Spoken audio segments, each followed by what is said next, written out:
I'm Brad Gullickson. I'm Lisa Gullickson. And we're in the stacks at Third Eye Comics. Oh man, I frickin' love being in Third Eye Comics, although it is incredibly overwhelming. There's so many good books on these shelves. Where do you even begin? And like picking my books for this video, I just went with like my core being, like who am I as a person, or at least who do I want to be as a comics reader? Good, because I did the same. Okay, all right. So my first comic is my all-time favorite superhero comic.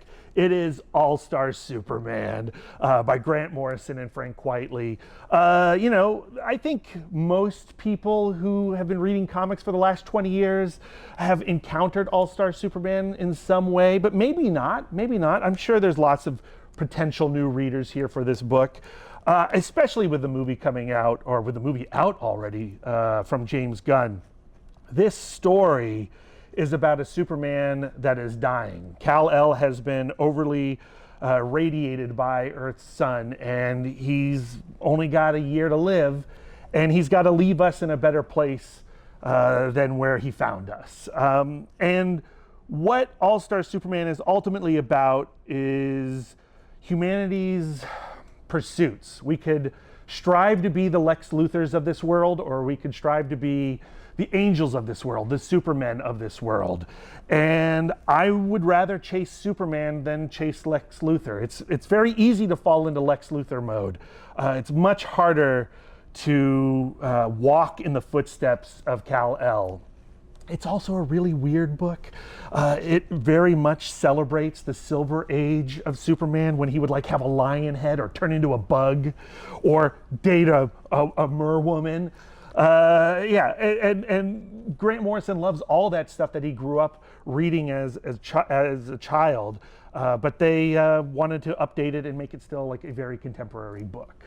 I love All-Star Superman. I co-sign that. Yeah, yeah. So I want to be All-Star Superman, Lisa. Who do you want to be? I want to eternally be a little boy, because what I'm choosing is Calvin and Hobbes by Bill Watterson. I did not grow up reading staple comics or superhero comics. I grew up reading strips in the Washington Post. My parents subscribed, and we would all take turns passing around that rustly piece of paper.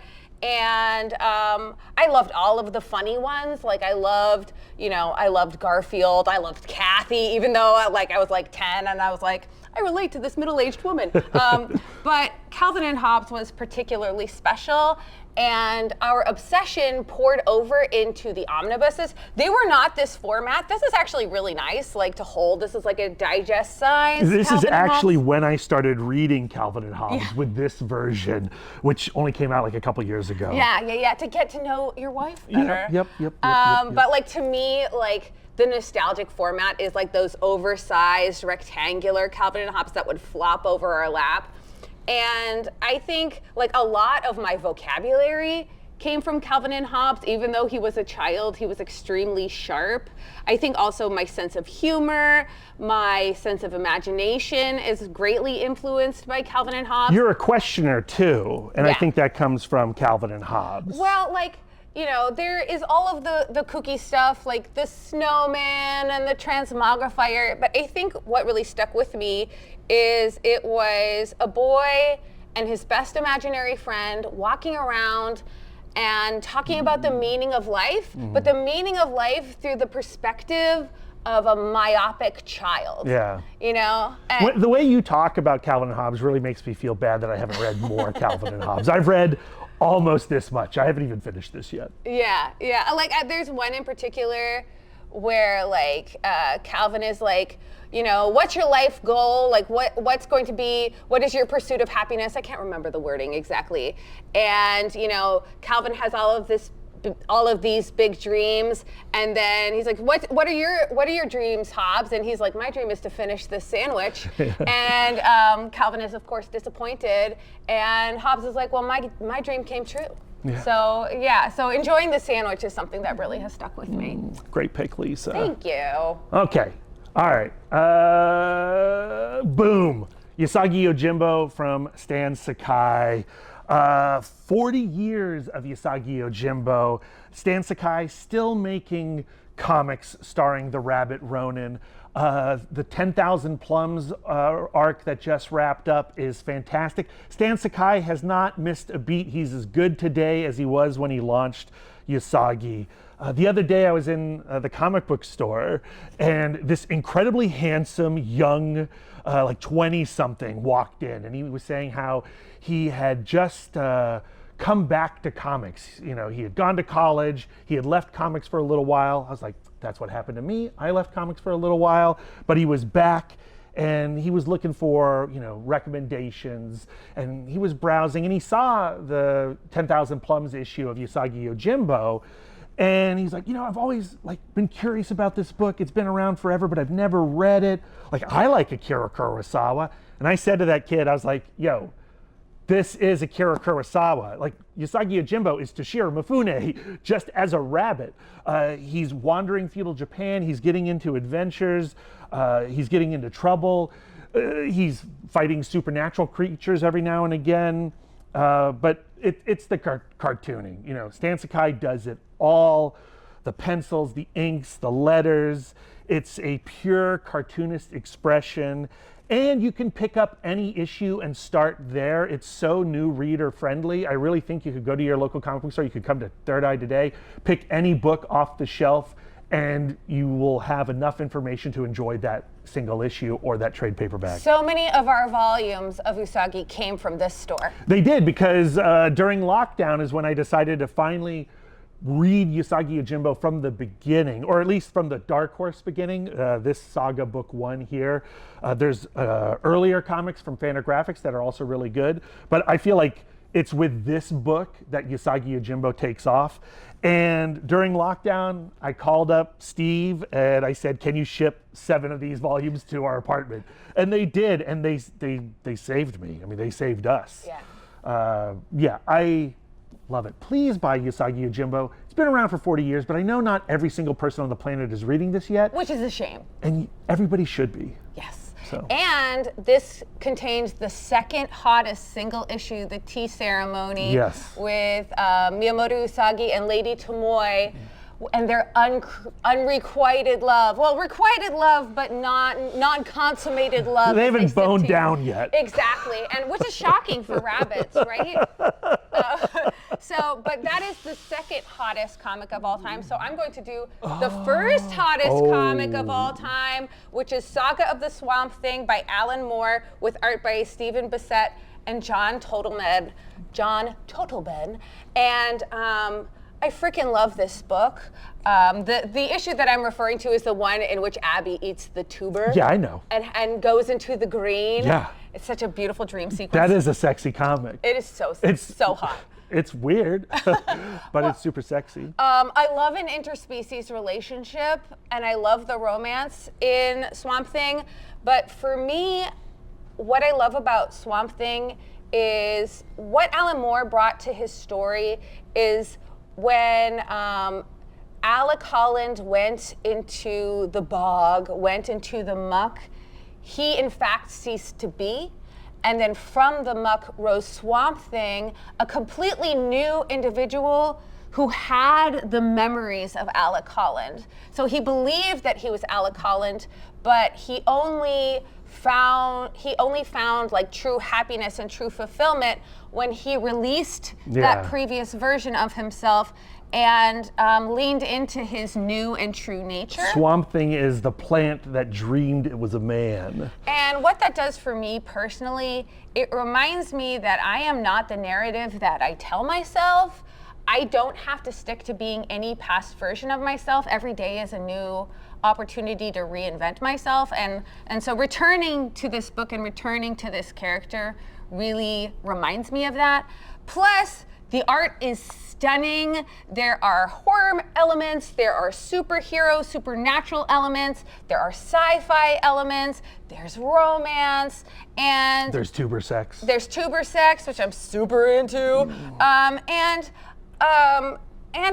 the art is really engaging and inventive. The layouts. The Yeah. paneling. Yeah. Yeah. Lisa, how do you feel about the retconning of Swamp hate Thing? it. He's back to being Alec Holland. I'm actively disappointed. We But reject it. that's right, but that's not part of my headcanon, and I don't let it bother me. So Great pick. I you. love that you love this as much as you do, because I introduced you to that book. You did. And not every comic I introduced Lisa to went over perfectly. I don't like Preacher. I just don't like it. Yeah, I gotta go hang out with Steve Anderson and talk Preacher. That's right. Yeah, great pick, Lisa. Thank you. I'm going with more superheroes. I'm going with The New Frontier from cartoonist Darwin Cook. Darwin Cook, one of the all-time greats. This book is a collision of the Golden Age DC characters of Wonder Woman, Batman, Superman, and the Silver Age DC characters, Hal Jordan, Green Lantern, Barry Allen, The Flash, Martian Manhunter. You know, Darwin Cook, you know, he tried to get into comics. You can find like an old DC Comics talent showcase to see some of his very first comics work, but he didn't land on his feet immediately. He found himself in animation, working on Batman the Animated Series with Bruce Timm. And, you know, he has a very animated style, but there's still like a lot of Jack Kirby in this as well. And somewhere in that collision, he just finds a totally fresh perspective that does feel of the era, like it does feel Silver Age, without it feeling dusty. It's extremely dynamic. Every superhero he touches in The New Frontier is like my version of that superhero. I know I just spoke about All-Star Superman being like the best Superman, but maybe actually Darwin Cook's Superman is the best. He contains multitudes. Superman. My favorite Batman is certainly Darwin Cook's Batman in this, and Batman Ego, which I don't have with me at the moment, but that's an incredible comic as well. But yeah, they made a really wonderful adaptation, an animated adaptation of The New Frontier, but it misses some of the stuff with like the losers. The first issue of The New Frontier focuses on the losers on a dinosaur island. It's the best Jurassic Park comic you'll ever read. So yeah, The New Frontier, pick it up. There are a lot of great versions of it. This is my favorite version, although there is going to be a new DC compact version for $9.99 that I will also be picking up. We love those. Yeah, this is a comic that I have to own in like every format. Okay, so now I'm going to do my all-time favorite comic. Are you guys ready? I am. Yes. It is Dan Slott and Michael Allred's Silver Surfer, colored by Laura Allred. I freaking love this book. It's a series that I read in single issues, and then we have purchased every single re-release, every single format of this book. And the reason that I love it, one, it's a romance. Two, it's an interspecies relationship.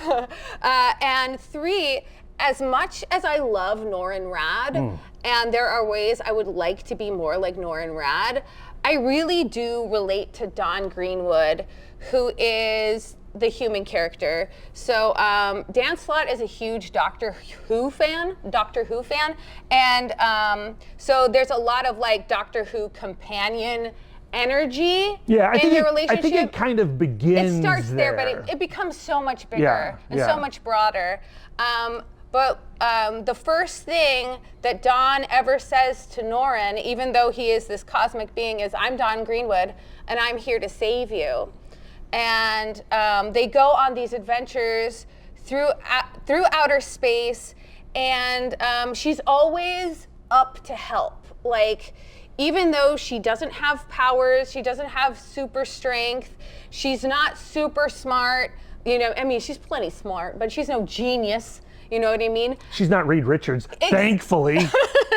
But like, she and Norrin always give the same amount because they are always both giving 100%. Yeah. And like, to me, like, sometimes looking up to superheroes is hard because you go like, oh, well, it's easy for you because you're invulnerable. or it's easy for you because you're super strong, or you're super stretchy, or you're super smart. Like, I'm just ordinary. What do I have to bring to the table? And Don Greenwood personally reminds me, like, that your willingness to help is in and of itself a superpower. And yeah, and you can always give 100% no matter who you are. Yeah. That was a book that I was reading off the shelf at the time, and as I was reading it, I think I got like 4 issues in. I was like, oh, this is Lisa's book. Yeah, this is my book. And I love that you love it, and I agree with everything you said. She is one of the few characters I have cosplayed. Yeah, multiple times. Yeah. You appear in issue 200 of Silver Surfer in Don Greenwood cosplay. That is true. So if you Google Don Greenwood cosplay, I come up, which is, I think, pretty cool. I love it. I love it. My other recent fave is Dr. Werthless by Harold Schechter and Eric Powell. And this is the team behind Did You Hear What Eddie Gein Done? I'm a little bit of a true crime individual. I don't feel great about it. I do consider it kind of a guilty pleasure. But I am fascinated by these stories. And Dr. Werthless combines an important part of comic history, which is Dr. Wortham, the individual who spurred the Comics Code movement. Yeah, the publication of Seduction of the Innocent did a lot of damage to a lot of cartoonists, a lot of comic book creators. Led to a lot of banned books. Yeah. Maybe stunted the growth of the medium in this country. Yeah, and this story kind of documents where he came from as a psychiatrist, where he came from as an extremely ambitious individual who was not very personable or well-liked. Yeah, I was surprised by how empathetic this story was towards Frederick Wertham. I was expecting it to be like another boogeyman story, because he is the boogeyman of this industry. Well, like, to me, so Harold Schechter doesn't come from the comic book world. He comes from the true crime world, and he does his best to kind of present facts as they are. And I think this book withholds a lot of judgment, but this is just a personal theory. But I think a lot of the judgment actually comes from Eric Powell. Eric Powell, brilliant artist, creator of Goon. He does these gorgeous, like, inked watercolor style art, but ink wash, yeah. And he does all of the lettering as well. Yeah, so cool. And he changes up his style depending on like what's happening in the context of the story. Yeah, so I think a lot of reading this story from the perspective of a true crime author and a cartoonist, I think really creates a lot of dimension to the story. Yeah. And I still think that he's a villain. He's a villain. Frederick Wertham is a villain. It is also a deeply disturbing book at times. Yeah. So you should know that. You're going to see things in here that you do not want to see, because it does deal with Frederick Wertham's experience with Albert Fish and other serial killers. And so it goes into graphic detail about those murders, and it's deeply upsetting. Yeah. So not for the be faint warned. of heart. But wow. But I picked a ton of other really sweet books if you're a scaredy cat. Lisa, we did it. Yay! I could keep going on for a long, long time. I'm a little nervous to see what the number code is. I'm guessing we've been talking for an hour? Yeah. Maybe? But that's okay. You're here to hear us talk about books, hopefully. And we did that. And you now need to get to Third Eye Comics in Annapolis, Maryland, or any of the other locations, and start perusing the stacks yourselves. Yeah. Yeah.